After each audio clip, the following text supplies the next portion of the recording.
내가 내 영을 만민에게 부어주리니 너희 자녀들이 장래 일을 말할 것이며 너희 늙은이는 꿈을 꾸며 너희 젊은이는 이 상을 볼 것이며 그때 내가 또 내 영을 남종과 여종에게 부어줄 것이며 내가 이적을 하늘과 땅에 베풀리니 곧 피와 불과 연기 기둥이라.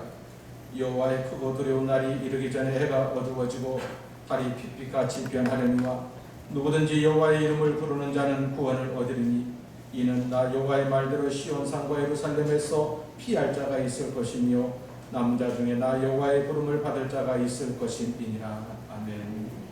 거룩하시고 자비로우신 아버지 하나님, 복된 성의를 통하여서 저희의 큰 믿음 되어지게 하여 주시어서 주의 전으로 저희의 발걸음 옮길 수 있도록 함께하여 주셨음을 감사드립니다. 어려운 시국 속에서도 저희의 믿음을 굳건히 하여 주시어서 늘 저희의 심령이 주의 전을 향하게 하시고 모이는 자리를 향하게 하시며 또한 주의 전에서 여호와의 영광을 찬양할 수 있는 귀한 믿음을 더하여 주시어서 이 시간 기쁨과 감사함으로 나아왔습니다. 이 시간 오 주여 홀로 영광 받으옵시고 하늘의 신령한 은혜로 충만한 시간이 되어지게 하옵소서. 우리 주 예수 그리스도의 이름으로 간절히 기원하옵나이다. 아멘.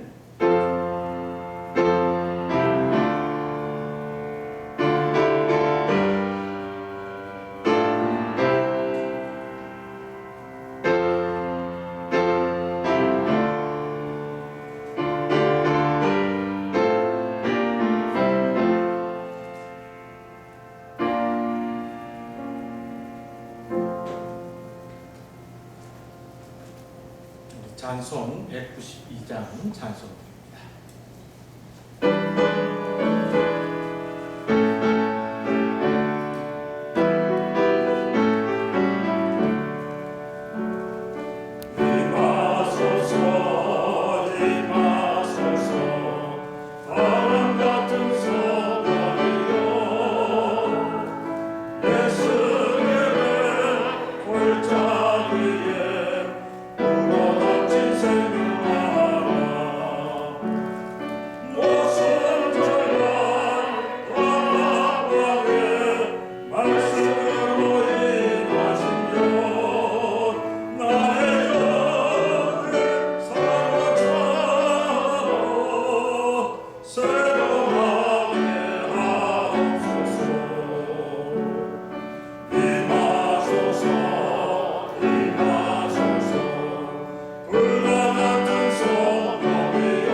나는 전능하신 아버지 하나님 천지의 창조주를 믿습니다.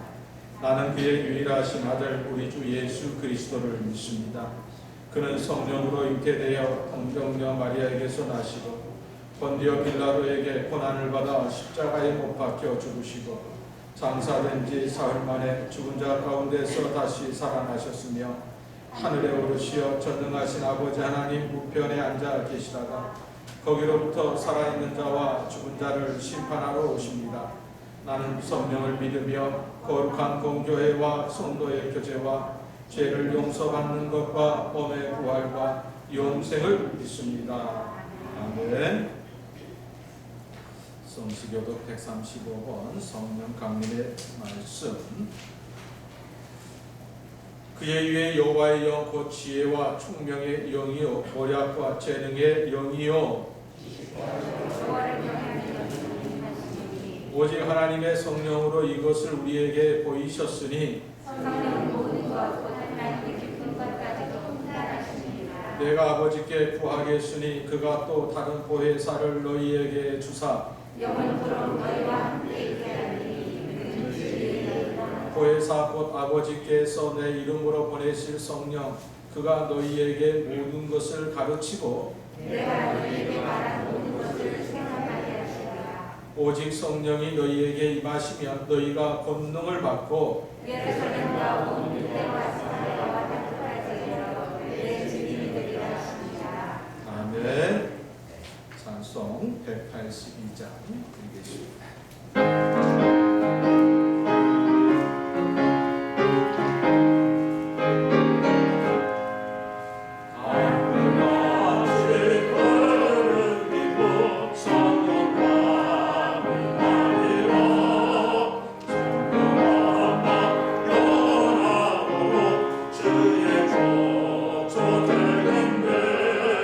주님 주시는 참을 영원한 내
전능하신 하나님 아버지, 생동감 넘치는 가정의 달 5일을 저희들에게 허락하여 주시고 거룩한 주일을 맞아 주님 전에 나와 예배드릴 수 있도록 인도하신 하나님께 찬양과 감사를 드립니다.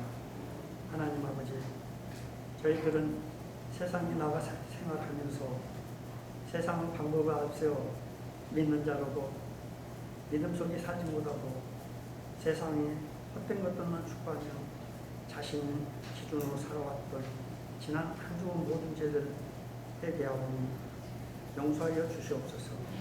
하나님 아버지, 코로나19가 우리들의 일상을 많이 바꿔버렸지만 이제 우리의 굳건하신 주님께서 주님의 백성을 지켜주시리라 믿습니다.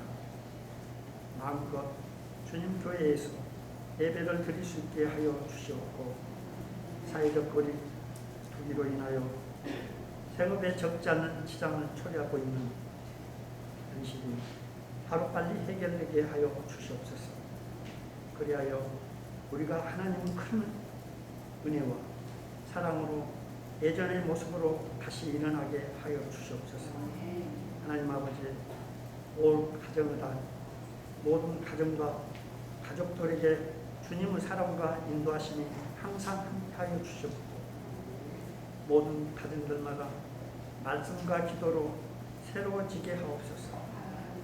또한 우리의 자녀들이 늘 주님과 주님의 몸된 교회 안에서 함께 거하며 맡겨진 사명에 최선을 다하게 인도하시고 우리로 주님의 사랑을 실천하기에 부족함이 없는 어버이들이 되게 하옵소서.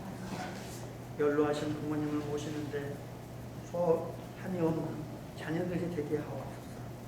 하나님 아버지, 우리 교회에 은혜를 주셔서 온 성도들이 예배를 사모하여 모이게 하시고 모일 때마다 은혜와 믿음으로 충만히 채워지게 하옵소서.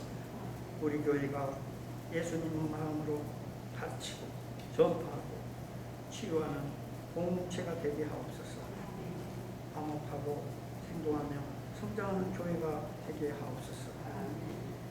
성령이 역사하심에 의해 살아 움직이며 생명 넘치는 교회가 되게 하옵소서. 하나님 아버지, 이 시간 말씀을 전달하신 목사님께 성령 충만한 능력을 주시옵고 영육간에 강건함을 허락하여 주옵소서. 그리고 능력의 말씀을 듣는 성도들의 가정과 가까운 사업자들이 새롭게 태어나고 다음 한 주간 살아가는데 큰 힘이 되게 하옵소서. 이 자리에 함께하지 못한 성도들 어디서 무엇을 하든지 주님을 기억하게 하시고 주님을 사모하는 그들에게 하늘을 신령한 은혜를 맛보게 하여 주옵소서. 오늘 예배를 위해 수고하는 보이지 않는 모든 손길 위에 하나님의 풍성한 은혜가 함께 하여 주옵시고 지금은 시작하는 시간이오니 끝나는 시간까지 우리 주님 홀로 영광 받아주시길 믿사오며 이 모든 말씀 우리 주 예수 그리스도 이름으로 기도드립니다. 아멘.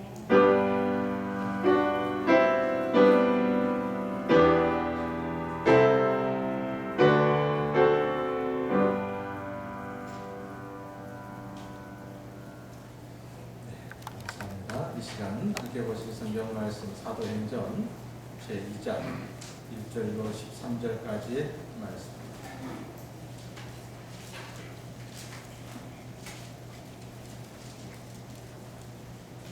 한 목소리로 같이 봉독하겠습니다. 신약성경 188조 사도행전 2장 1절로 13절까지의 말씀.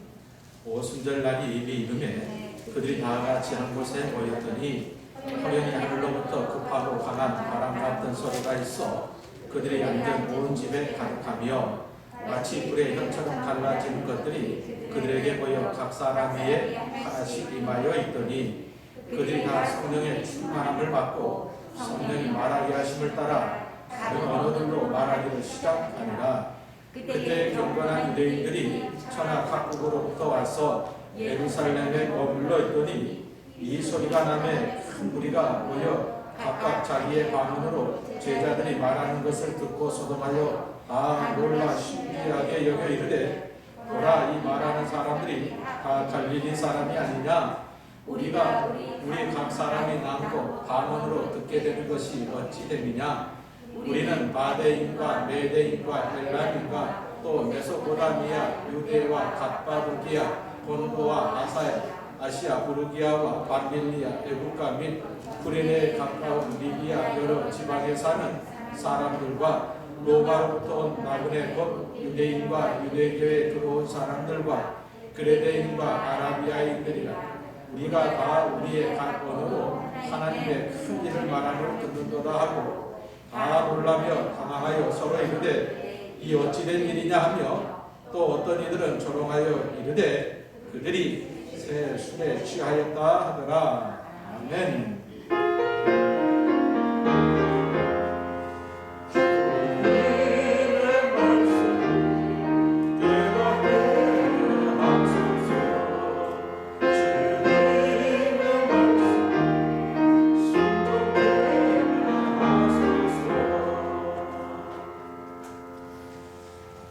이 시간 우리 함께 드릴 찬양 여러분 복음서가 옆에 있죠. 31쪽에 성령이 오셨네입니다. 저도 이 기회에 이 노래를 새로 배웠는데요. 틀리더라도 제가 목소리가 좀 크다 보니까 틀리더라도 따라하지 마시고 여러분은 잘 은혜의 이 가사에 성령의 오심을 사고하는 그런 마음을 가지고 같이 할 수 있기를 바랍니다. 성령이 오셨네.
오늘은 성령 강림절입니다.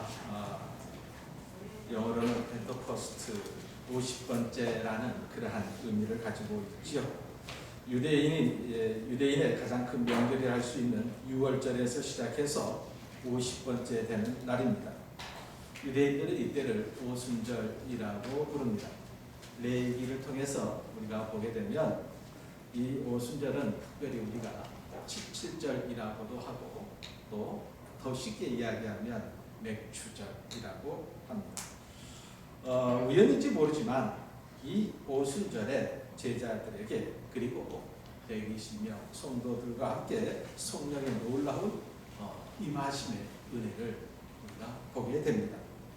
제자들에게 성령이 임한 것, 이것은 갑자기가 아니라 하나님의 놀라운 계획이고, 그렇죠? 하나님의 섭리 가운데 있음을 우리는 분명히 알게 됩니다. 구약성경 요엘서를 통해서 우리는 성령의 이미 약속하심을 우리는 보게 됩니다. 함께 봅니다. 시작. 내가 모든 사람들에게 내 영을 부어주리라, 이 말씀이 있습니다. 그리고 무엇보다도 이 성령의 약속하심은 우리 예수님께서 바로 우리에게 약속해 주셨습니다. 누가복음 24장 49절, 아버지께서 약속하신 것을 같이요 너희에게 보낸다. 그러므로 너희는 높은 곳에서 오는 능력을 입을 때까지 이 성에 머무르라. 바로 이 성령의 약속하심은 우연 갑자기가 아니라 하나님의 계획하심이고 우리 주님의 약속하신 가운데 임하신 놀라운 사건이라는 것입니다. 바로 이 예수님의 약속대로 제자들은 한 곳에 머물러 있었습니다. 그때의 상황을 우리가 생각한다면 제자들이 한 곳에 모인다는 것은 굉장한 위험을 감수하고 있습니다. 예수님께서 돌아가신 후에 제자들은 유대인들이 두려웠습니다. 그래서 각기 흩어질 뿐만 아니라 모두 문을 닫고 숨어 있었다고 하지 않았습니까? 자, 그럼에도 불구하고 제자들과 함께 예수님의 승천을 바라보았던 그 120명 정도들은 예수님의 말씀에 순종하고 있음을 보게 됩니다. 곧 이 이야기는 예수님의 약속하심, 예수님의 그 약속을 마음속에 확신하였고, 그렇죠? 그리고 그 약속의 이루어짐을 바로 사모하는 그러한 마음을, 믿음을 볼 수 있는 것 아니겠습니까? 우리 믿는 사람들에게 항상 있어야 될 마음이 어떤 마음일까? 그것은 사모하는 마음 아니겠습니까? 예배를 드릴 때에도 찬양과 기도 가운데에서도 하나님의 은혜를 사모하는 마음 위에 임하는 놀라운 은혜가 있는 줄로 믿습니다. 바로 그렇습니다. 오늘 이 성령 강림절을 맞이해서 우리 모두에게 이 예수님께서 약속하신 성령, 이 사모하는 마음, 이 마음을 갖고 이 자리에 있는 줄로 믿습니다. 이미 성령의 은혜를 체험한 사람들은 이 성령의 은혜가 나의 삶 속에 충만케 하여서, 충만하다는 이야기는 다르게 이야기하면 바로 성령의 역사가 나의 인생을, 나의 생각과 모든 그런 사고를 지배한다라고 할 수가 있습니다. 충만한 역사를 통해서 오늘 본문의 말씀처럼 아름다운 주의 귀한 사역을 감당하는 일에 최선을 다할 뿐만 아니라, 그렇죠? 그리고 아직 성령의 은혜를 체험하지 못한다면 주께서 약속하시고 또한 우리에게 주신다고 말씀하신 이 은혜를 사모하는 마음속에서 이 아름다운 체험의 역사가 있기를 간절히 바랍니다. 특별히 많은 크리스찬들이 이 성령의 충만함에 대해서 많은 오해를 합니다. 그리고 또 여기에 대해서 좀 부정적인 생각도 하신 분들도 있고, 아마 이것은 목회자들의 책임이 아마 제일 클 겁니다. 그래서 과거에 부흥회하면 지금은 그런 목사님들이 없습니다만은, 여러분 하나님의 성령의 주관자는 말 그대로 사람이 아닙니다. 목사가 또 목회자가 이리저리 옮길 수 있는 게 아닙니다. 그때 전에 보면 부흥회 할 때 보면 목사님들이 그냥 못 받아라? 못 받아라. 이쪽 받고 저쪽 이쪽도 받고 그러다 보니까 또 어떤 분은 또 거기에 호응해서 오늘 목사님 부흥하시는 목사님 부흥성회 하시는 강사 목사님 보니까 손이 움직일 때마다 뜨거운 불이 막 움직이더라고 말이에요. 또 그렇게 또 말씀하시는 또 분들도 계시는데, 성령은 그렇게 움직이는 것은 결코 아니라는 이야기입니다. 나중에 말씀을 드리겠습니다만은 성령은 사람이 움직이는 게 아닙니다. 사람이 달라고 해서 또 주어지는 것도 아닙니다. 오직 성령은 하나님께서 주시는 선물이고, 성령은 하나님의 역사가 우리 가운데 임함을 통하여서 우리로 하여금 주의 아름다운 사역을 감당케 하시는 하나님의 영이 되어지는 줄로 믿습니다. 자, 그렇습니다. 특별히 우리 삶 속에서 이 성령의 역사는 얼마나 중요한가? 오늘 우리가 교동문에서도 요한복음의 말씀을 통해서 성령은 우리로 하여금 하나님의 말씀을 깨닫게 합니다. 그리고 성령은 우리 하나님의 말씀을 생각나게 합니다. 더 나아가서 성령은 우리로 하여금 우리의 입술을 통해서 하나님의 말씀을 뭐하게 한다? 전하게 한다. 이게 가장 성령의 큰 사역이에요. 그래서 제가 늘 여러분께 성령의 사역 세 가지. 성령은 알게 하시고, 성령은 깨닫게 하시고, 성령은 믿게 하시고 고백하게 한다는 말이에요. 그렇죠? 그래서 우리 크리스찬들은 반드시 성령의 충만한 역사 속에서 살아야 제대로 사는 거예요. 예수를 믿어도 어떻게? 제대로 믿는다고 하잖아요. 내가 예수를 제대로 믿겠다 해서 믿어지는 게 아니에요.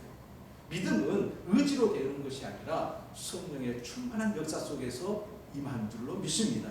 그래서 우리 믿는 자들에게는 성령의 충만함을 위해서 기도해야 되는 이유가 바로 그가 있는 거 아니겠습니까? 바로 그렇습니다. 자, 이제 말씀을 보면요.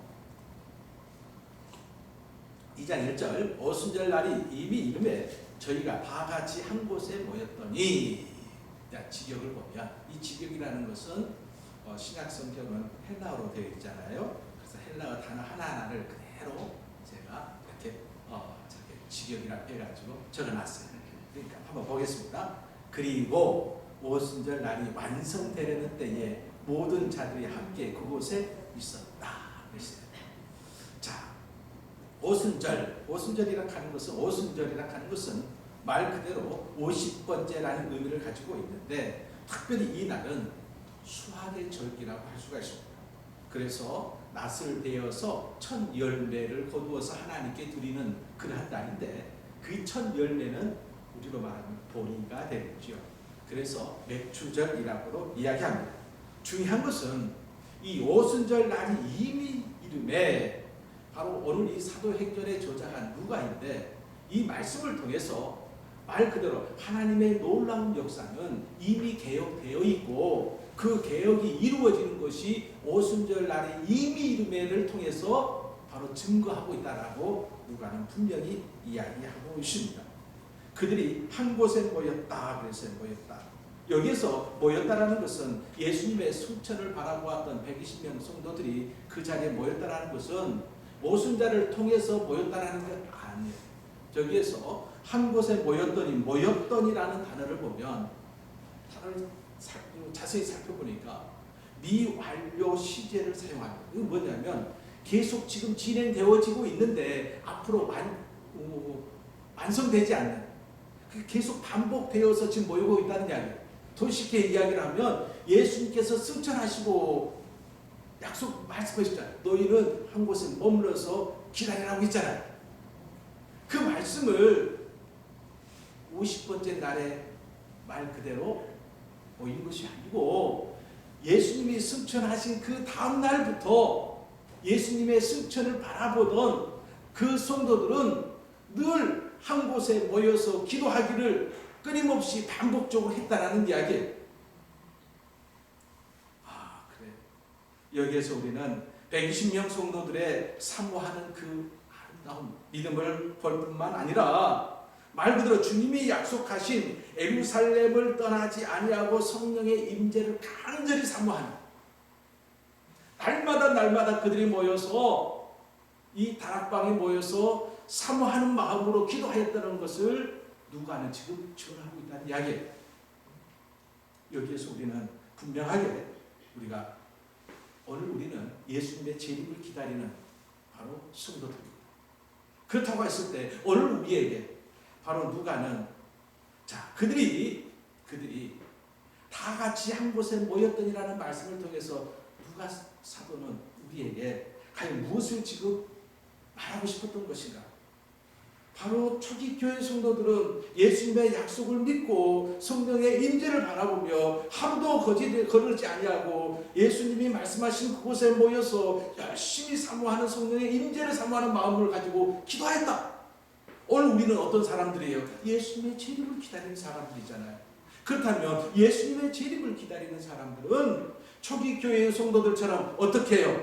바로 예수님의 말씀에 분명한 신앙의 확신을 갖고 성령의 임재, 하나님의 역사를 고대하는 어떤 삶을 살아야 한다. 소망의 삶을 사는 것이 오늘 이 시대를 사는 재림을 기다리는 성도의 삶이 아니겠느냐는 거예요. 자, 그래요.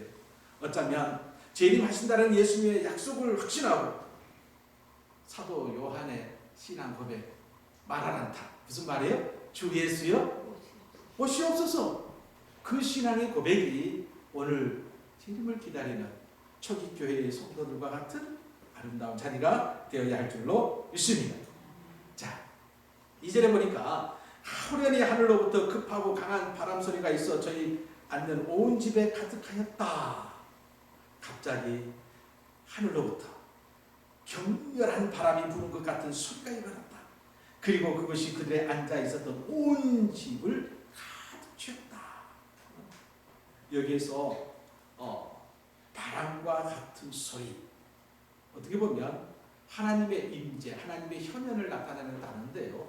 대부분 구약에서는 그냥 푸뉴마라는 영이 임하였다 이렇게 표현을 쓰는데, 오늘 말씀에는 그냥 영이 임한 것이 아니라 말 그대로 바람 소리 같은. 근데 저기에는 두 단어가 있습니다. 푸뉴마라는 하나님의 영을 표현하는 것이 있고, 하나님의 임재와 현현을 표현하는 또 다른 그런 말이 있는데 바로 푸노에스라는 말이 있어요. 근데 여기서 사용된 것은 푸노에스를 써요. 수가. 그러니까 푸노에스는 무슨 말이냐면 똑같은 하나님의 영인데 바람, 호흡, 숨 이런 의미를 가지고 있는데, 단순히 여기서 격렬한 영, 격렬한 바람, 이것은 우리 교회도 그러잖아요. 연표가 바로 우리 교회는 어떤 게 생동하며 나오잖아요. 생동함을 강조하기 위해서 당시에 성령이 임하였는데, 이 성령은 단순히 하나님의 영이 임하였다라는 표현보다는 이 사도 누가는 그때 임한 성령은 격렬한 바람처럼 말 그대로 살아 생동하는 역동적인 그 힘을 가진 영이 임하였다. 그래요. 여러분, 우리가 늘 기도할 때에 성령을 위하여, 임재를 위해서 기도할 때마다 이 말씀을 생각해 보십시오. 성령이 내 삶 속에 역동적으로 나를 움직이게 하옵소서. 그렇죠? 그렇습니다. 오늘 단순히 바람이나 힘을 상징하기보다는 성령을 통한 하나님의 강력한 임재를 지금 나타내고 있는 말씀이 2절의 말씀입니다. 그러면서 불의 혀 같은 것이 갈라진 것이 저희에게 보여 각 사람에게 임하여 있더니 그랬어요. 그리고 불의 혀들처럼 나누어지는 것들이 그들에게 보였다. 그리고 그것이 그들 각각의 하나하나 위에 머물렀다. 이 말씀이 아까 처음에도 그랬지만 목사님들이 이 불을 상징하다 보니까 여기에는 성령의 형상화한 그러한 내용이죠. 어쩌면 성령의 역사는 이 불의 혀같이 이런 표현도 될 뿐만 아니라, 또 하나는 말 그대로 혀나 언어, 말 이렇게 이야기를 합니다. 두 가지 이중적인 의미를 가지고 있어요. 성령이 임할 때에는 이렇게 강력한 불의 혀와 같은 그런 불길 같은 역사와 동시에 말, 혀, 언어, 이것은 무슨 이야기냐면 변화를 이야기해요. 성령의 임재를 통해서 변화되어져가는 그 자리가 어제와 전혀 다른 역동적인 성도들, 제자들 하나하나의 모습을 이렇게 이야기를 해요. 그래요. 성령의 역사는 말 그대로 놀라운 변화의 자리를 가져오는 줄로 믿습니다. 어쩌면 이 말씀은 말 그대로 각 사람 위에, 여기에 각 사람 위에라는 것은 120명 한 사람도 빠짐없이 모든 사람이 성령의 충만함을 입었다. 이것은 이제 이 자리가 새로운 시대, 새로운 사람을 통해서 새로운 시대가 시작되어진다는 것을 우리는 알아야 합니다. 그러면서 저희가 다 성령의 충만함을 받고 성령의 말하심을 따라서 그들이 이제 입이 열리기 시작합니다. 여기에서 중요한 내용이 나옵니다. 자, 여기에서 저희가 다 성령의 충만함을 받고, 그 다음 말이 누가 말하게 하심을 따라? 성령이 말하게 하심을 따라. 어쩌면 여기에서 성령으로 충만해진 그들이 다른 나라의 언어로 말할 수 있었던, 그러면 방언이죠. 다른 나라의 언어로 말할 수 있었던 그 시작이 나와요. 이게 그 시작이 어디로부터 나온 거예요? 성령으로부터 나온 거예요. 이 성령은 말 그대로 그들이 말하게 하고, 그들의 입이 열려지게 하고, 그들의 입술을 통해서 다른 나라의 말을 통해서 소통의 역사를 가져오게 하였다. 누가요? 성령이 말이죠. 여기에서 우리는 한 가지 성령의 역사 속에서 복음을 증거하는 자리는 나의 능력으로 하는 게 아니라, 나의 의지로 하는 것이 아니라, 따라서 합시다. 성령님의 인도하심으로.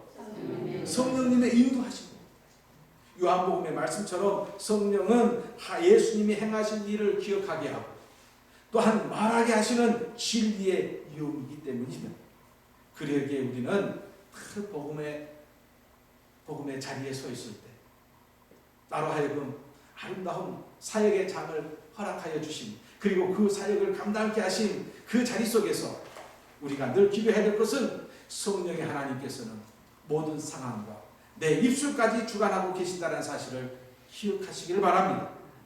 자, 그렇습니다. 그런데 우리는 성령을 받는다, 성령 충만함을 받는다, 우리는 성령 체험이라고 하고 성령 세례라고 이야기를 합니다. 도대체 성령을 받으면 우리에게 무슨 일이 일어날까? 이제 다음 시간에는 이 성령의 충만함 속에서 바로 열매에 대해서 이야기할 겁니다만, 열매를 통해서 그 나무를 알 수 있듯이 말이죠. 자, 많은 사람들이 이런 질문을 합니다. 도대체 성령을 받으면 우리에게 무슨 일이 일어납니까? 이 질문에 대한 대답이 오늘 읽은 사도행전 말씀을 통해서 잘 나타나 있습니다.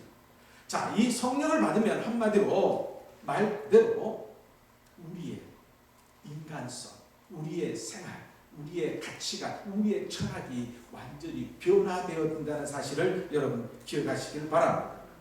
고린도전서 15장 말씀을 우리 함께 보겠습니다. 자, 15장 50절 시작. 형제들아, 내가 이것을 말하노니 혈과 육은 하나님 나라를 이어받을 수 없고, 또는 썩는 것은 썩지 아니한 것을 유업으로 받지 못하느니라. 여기서 혈과 육이 나와요. 혈과 육은 변화되어지지 않는 옛사람, 그죠? 옛사람, 옛 인간성을 이야기를 합니다. 변화되어지지 않는 우리의 인간성은 말 그대로 혈과 육을 통해서 나오는데, 그것이 대표적으로 무슨 말일까? 탐욕, 이기심이겠죠. 자기밖에, 자기 중심적인 그런 삶이겠죠. 그렇죠? 그래서 성경에서 부자 이야기가 나와요. 부자는 날마다 내가 나를 위하여 나의 창고를 이제 나와 더불어 내가 중심이잖아요. 그렇죠? 우리가 예수를 믿기 전에, 성령의 은혜를 얻기 전에는 바로 혈과 육의 사람이었습니다. 그런데 자, 성령이 임했던 그 현장은 그 자리에 있었던 한 120명의 성도들, 제자들만이 아니지요. 평소에 예수님을 따르던 그 많은 사람들, 그 자리를 보면 혈과 육을 가진 사람들이었습니다. 그시죠? 우리가 잘 아는 베드로만 보더라도 그 자리에 베드로 있었죠?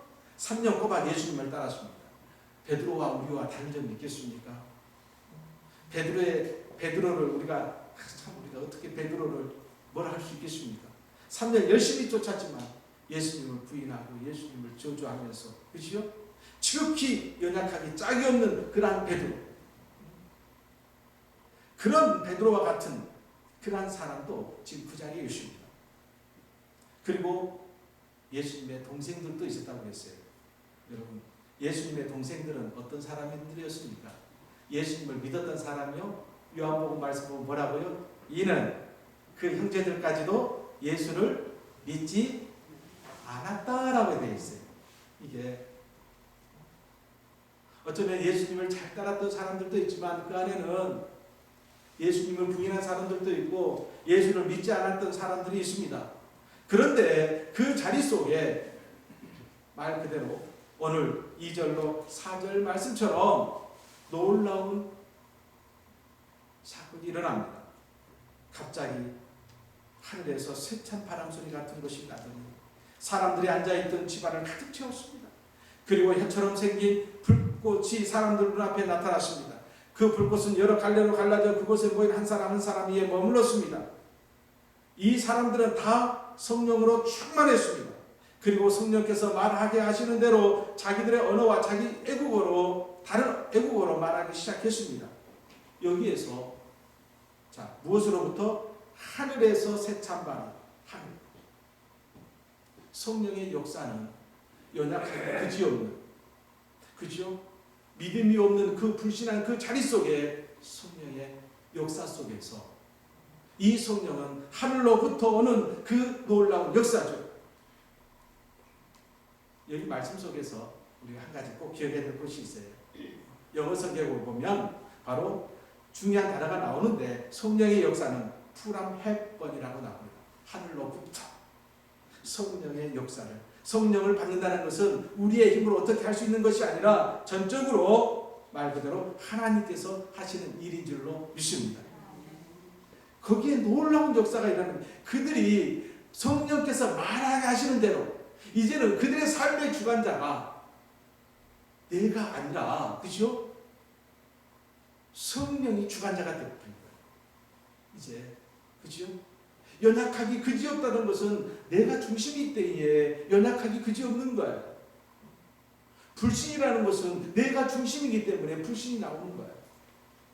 그들의 입술이 열려지고 싶어서 열려지는 것이 아니라 성령의 역사 속에 그들이 입이 열려지고 이제 다른 나라의 방언들이 터져나오고, 이것은 전적인 하나님의 역사요 성령의 역사인 줄로 믿습니다.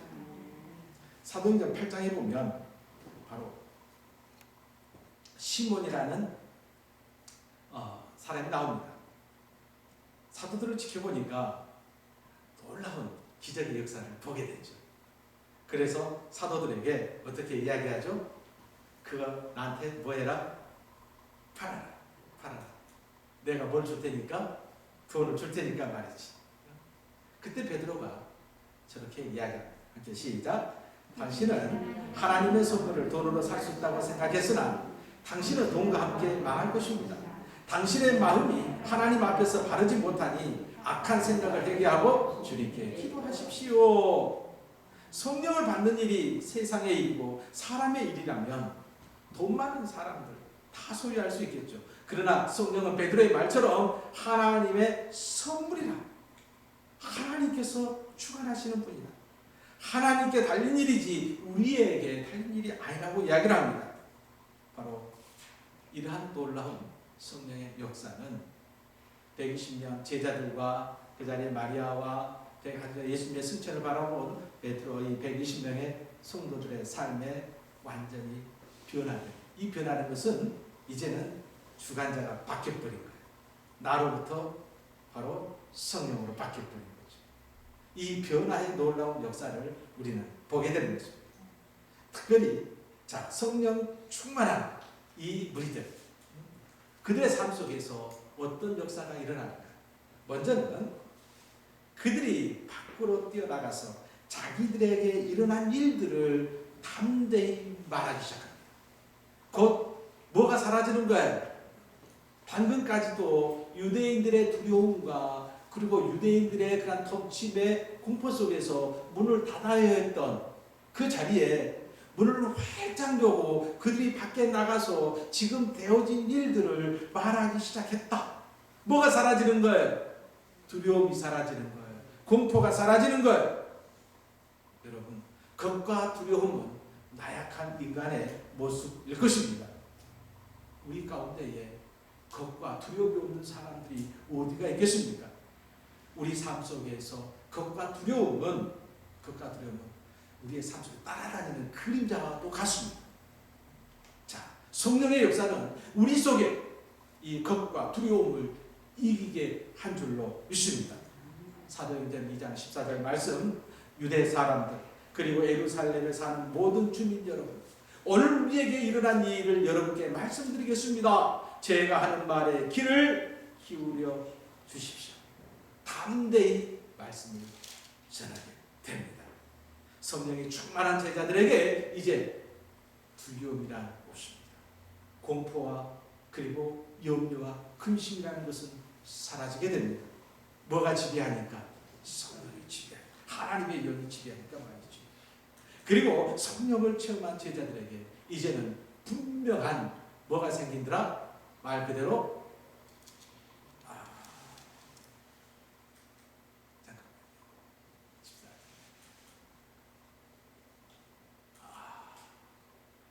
분명한 삶에 뭐가 생기더라?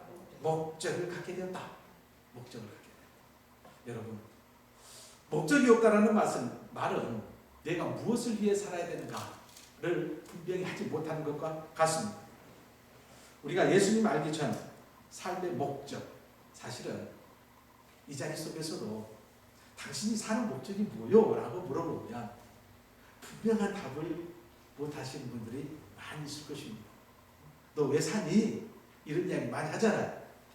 이게 또 하나의 자녀들에게 하는 부모의 잔소리 가운데 하나입니다. 도대체 그렇게 살아가고 뭐 할 거니? 이런 이야기들 말이죠. 우리는 부모된 자로서 자녀들에게 끊임없이 삶의 목적을 막 부여해 주려고 합니다.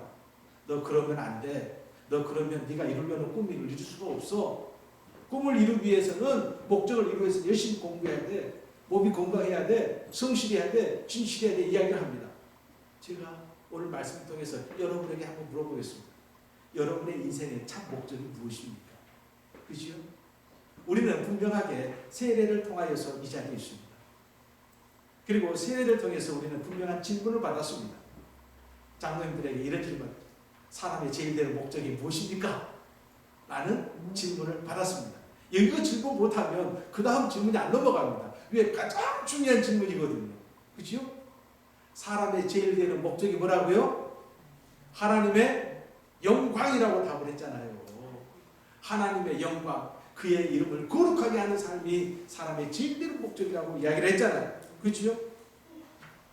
어쩌면 우리가 예수님을 알기 전에는 이 삶의 목적이 세상 사람들과 별다를 바가 없었습니다. 언제가 제가 그런 이야기 했잖아요. 집안에 화장실 개수 넓히다가 나이 70되고 80이 됐다고. 그치요? 제자들은 이제 이 자리를 통해서 분명한 삶의 목적을 갖게 되었습니다. 그 목적은 말 그대로 이제 성령께서 자기들에게 주신 것이었습니다. 제자들은 그 목적을 위해서 자기의 삶 전체를 이제 바치게 됩니다. 어쩌면 이 제자들에게 삶의 목적은 이제 예수님께서 명령하신 말 그대로 그리스도의 복음을 전하는 일이었습니다. 이 목적을 위해서 그들의 모든 것들을 내려놓은 것 아니겠습니까? 요한복음 2장 15절 우리가 말씀을 통해서 설교를 통해서 여러분 너무너무 잘 많이 들었던데, 요한의 아들 시몬아, 네가 이 모든 사람들보다 나를 더 사랑하느냐? 베드로가 예수님께서 베드로에게 물으셨죠. 이 모든 사람들, 여러분, 이 모든 사람들을 이렇게 바꿉니다. 이 모든 것들이라고 바꿀 수가 있어요. 우리의 삶의 목적이, 우리의 삶의 가장 큰 기쁨이, 우리의 가장 큰 삶의 행복이 이 모든 것보다 주님을 사랑합니다. 이게 돼야 된다는 거예요. 그렇죠? 이게 주님으로 인한 가장 큰 기쁨이 되어지는 것. 이것은 성령께서 우리에게 주시는 가장 큰 선물이 되어지는 줄로 믿습니다. 여러분의 삶의 목적 위에 바로 요한의 아들 시몬아, 네가 이 모든 것들보다 나를 더 사랑하느냐? 주님, 이 모든 것들보다 내가 주님을 사랑합니다. 이게 하나님의 가장 큰 기쁨이요, 하나님께 영광 되어지는 줄로 믿습니다. 자, 베드로에게 마침내 성령의 충만한 역사가 이루어졌을 때 그의 삶에 이제 대전환이 일어나는 거지요. 그렇죠? 예수님께서 부활하신 사건 후에도 베드로는 어디로? 갈릴리로 갔잖아요. 그래서 뭘 했죠? 그물질했잖아요. 왜? 목적이 없으니까. 목적이 없으니까. 그런 베드로에게 이제 새로운 삶의 목적이 이제 부여됩니다. 그래서 우리 크리스찬들에게 중요한 것은 바로 삶의 목적. 성령의 역사는 우리에게 분명한 삶의 목적을 갖게 하는 줄로 믿습니다. 여러분의 삶의 목적 위에 성령의 감동의 역사 속에 바로 하나님의 영광을 위한 삶의 분명한 목적을 갖게 되기를 주의 이름으로 간절히 축원합니다. 또한 성령의 충만한 사람들은 나의 삶의 자리 속에서 무엇이 땅끝이다. 땅끝. 따라서 봅시다. 땅끝. 땅끝이 어디죠? 네, 그러지 않았습니다. 성지가 땅끝이 아니요. 우리나라의 땅끝은 거가 있지 못지만 왜 땅끝이냐고 거기 보면 땅끝 못도 있어요. 이렇게 기념비도 표지석도 있습니다. 그죠? 성령이 충만한 사람들은 언제나 묻습니다. 나에게 땅끝이 어딘가를 묻게 되어 있습니다. 어떤 목사님은 땅끝을 이렇게 표현했습니다. 이 땅끝이 어디냐? 복음이 삶으로 녹아지지 않는 곳이 땅끝이다. 그래서 땅끝은 내 안에 있을 수 있어요. 그렇죠? 내 삶 속에서 예수님의 복음이 녹아있지 않냐면 내 삶이 땅끝이 되어지는 거예요. 내 가족일 수 있어요. 내 가족 가운데 예수님의 복음이 말 그대로 전하여지지 않고 있다면 그곳이 땅끝이에요.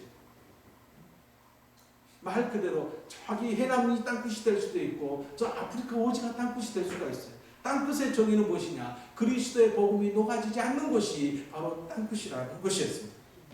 자, 이 땅끝의 역사는 말 그대로 성령의 역사하심을 통해서 제자들의 입술을 통해서 그곳에 있는 모든 성도들의 입술을 통해서 땅끝이 어떤 것인가를 보게 해주셨고 바로 이 땅끝과 소통되어지는 놀라운 역사를 가져오는 것이 그들이 각기 다른 나라의 방언으로 말하기 시작했다.